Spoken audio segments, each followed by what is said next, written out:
Silicon city ಮಂದಿ ಇದೀಗ metro ಜರ್ನಿಯನ್ನ ಹೆಚ್ಚು ನೆಚ್ಚಿಕೊಂಡಿದ್ದಾರೆ ಅಂತ ಕಾಣುತ್ತೆ. ಐಟಿ ಕಾರಿಡಾರ್ ಮೆಟ್ರೋಗೆ ಲಿಂಕ್ ಸಿಗ್ತಾ ಇದ್ದಂತೆ ನಮ್ಮ ಮೆಟ್ರೋ ನಷ್ಟದ ಹಾದಿಯಿಂದ ಲಾಭದ ಹಳಿಗೆ ಬಂದಿದೆ.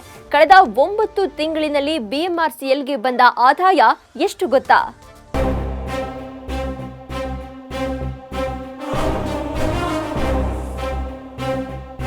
ಮಿಂಚಿನ ವೇಗದಲ್ಲಿ ಮುನ್ನುಗ್ತಾನೆ, ಶರವೇಗದಲ್ಲಿ ಅಂದುಕೊಂಡ ಸ್ಥಳ ತಲುಪಿಸ್ತಾನೆ. ಟ್ರಾಫಿಕ್ ಸಾಗರದಿಂದ ಸುಸ್ತಾಗಿರುವ ಸಿಲಿಕಾನ್ ಸಿಟಿ ಮಂದಿ ಇದೀಗ ವೇಗದೂತನ ಮೊರೆ ಹೋಗಿದ್ದಾರೆ. ಎಸ್, ದಿನದಿಂದ ದಿನಕ್ಕೆ ಮೆಟ್ರೋದಲ್ಲಿ ಪ್ರಯಾಣಿಸುವವರ ಸಂಖ್ಯೆ ಹೆಚ್ಚಾಗಿದೆ. ಇದು ನಮ್ಮ ಮೆಟ್ರೋ ಖಜಾನೆಯನ್ನ ತುಂಬಿಸಿದೆ. ನಷ್ಟದಲ್ಲಿರುವ ಸಾರ್ವಜನಿಕ ಸಾರಿಗೆ ವ್ಯವಸ್ಥೆ ನಡುವೆ ನಮ್ಮ ಮೆಟ್ರೋ ಲಾಭದಲ್ಲಿ ಮುನ್ನುಗ್ತಿದೆ. ಏಪ್ರಿಲ್ನಿಂದ ಡಿಸೆಂಬರ್ವರೆಗೆ ಮೆಟ್ರೋ ಜಾಲ ವಿಸ್ತರಣೆ, ನಿಲ್ದಾಣ ಮತ್ತು ಮೆಟ್ರೋ ರೈಲಿನ ಒಳಗೆ ಜಾಹೀರಾತಿಗೆ ಅವಕಾಶ ನೀಡಿದ್ರಿಂದ ಬರೋಬ್ಬರಿ 450 ಕೋಟಿ ಆದಾಯ ಮೆಟ್ರೋ ಬೊಕ್ಕಸಕ್ಕೆ ಸೇರಿಕೊಂಡಿದೆ. ಅಕ್ಟೋಬರ್ ಬಳಿಕ ಬಿಎಂಆರ್ಸಿಎಲ್ ನಷ್ಟದಿಂದ ಲಾಭಕ್ಕೆ ಮರಳಿದೆ. ಅಕ್ಟೋಬರ್ನಲ್ಲಿ 6.8 ಕೋಟಿ ಲಾಭವಾದರೆ ನವೆಂಬರ್ ಹಾಗೂ ಡಿಸೆಂಬರ್ನಲ್ಲಿ ತಲಾ 4 ಕೋಟಿ ಲಾಭವಾಗಿದೆ. 2023ರ ಜನವರಿಯಲ್ಲಿ ಪ್ರತಿನಿತ್ಯ ಸುಮಾರು 5.32 ಲಕ್ಷ ಜನರು ಪ್ರಯಾಣ ಮಾಡ್ತಿದ್ರು.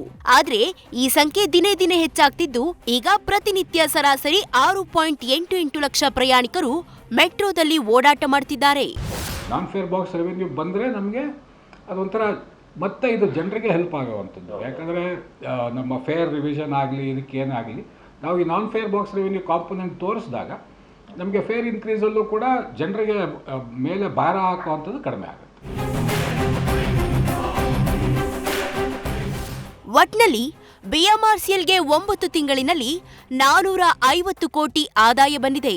ಆದಷ್ಟು ಶೀಘ್ರದಲ್ಲಿ ಹೊಸ ಮಾರ್ಗಗಳ ಕೆಲಸ ಮುಗಿಸಿದ್ರೆ ಟ್ರಾಫಿಕ್ ಕಿರಿಕಿರಿ ತಪ್ಪುತ್ತೆ, ಮೆಟ್ರೋ ಆದಾಯವು ದುಪ್ಪಟ್ಟಾಗುತ್ತೆ ಅನ್ನೋದಂತೂ ಸತ್ಯ.